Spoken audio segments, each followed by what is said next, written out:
What if the future of money isn't Bitcoin, Ethereum, or even the dollar? Stablecoins are a new kind of digital money that's fast, borderless, and doesn't crash overnight. Let's break down what they are and why they might quietly replace the cash in your wallet. First, what exactly is a stablecoin? A stablecoin is a type of cryptocurrency that's designed to stay stable in price.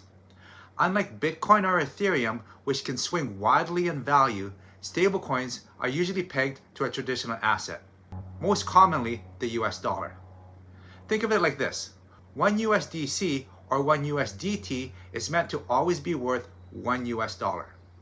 This price stability makes stablecoins incredibly useful for payments, savings, and transferring value across borders without needing a bank. But how do they actually stay stable? There are three main types of stablecoins, and understanding the differences is key. First, there are fiat collateralized stablecoins. These are the most common. They're backed one-to-one by reserves of fiat currency, like the US dollar, held in a bank account or a trust. For every 1 USDC out there, there's one actual US dollar sitting in reserve. USDC, issued by Circle, and USDT, issued by Tether, are the biggest players in this category. They're widely used across crypto exchanges, DeFi apps, and wallets because people trust their dollar peg. But there are still questions about transparency. How do we know they really have the money in the bank? This is where audits and proof of reserves come in, and it's an ongoing debate in the industry. Second are crypto collateralized stablecoins. These are backed not by dollars, but by other cryptocurrencies. Take DAI for example. It's backed by Ethereum and other assets locked into smart contracts.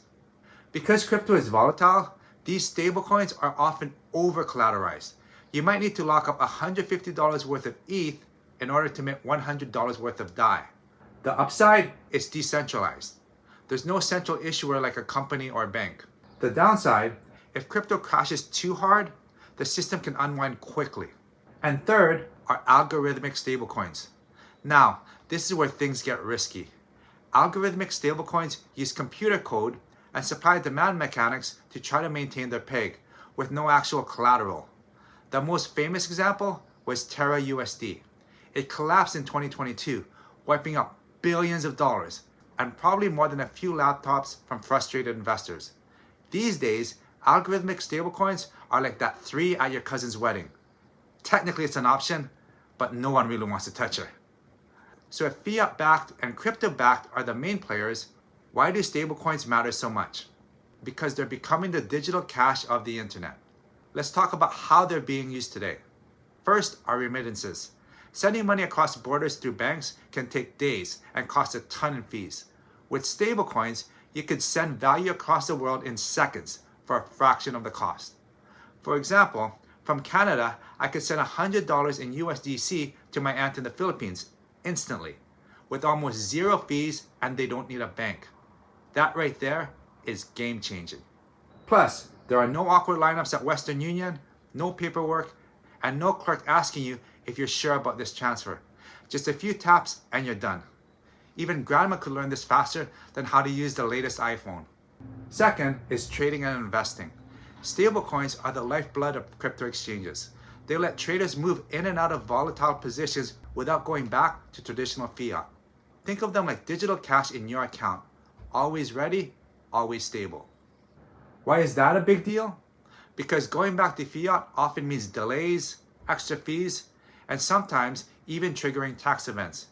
If you sell crypto for cash, your bank might flag it, your exchange might take a cut, and you could be waiting days for the funds to arrive. But with stablecoins, you can lock in profits instantly and stay inside the crypto ecosystem. That means you're ready to buy again the moment the market dips, without waiting for a deposit to clear.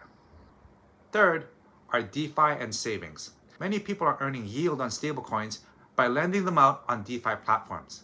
Instead of putting dollars in a savings account, earning 1%, they're earning 5%, 8%, even 10% on USDC or DAI. Of course, the risks are higher, especially when the platform isn't regulated, but the potential is there. Fourth are payments and commerce.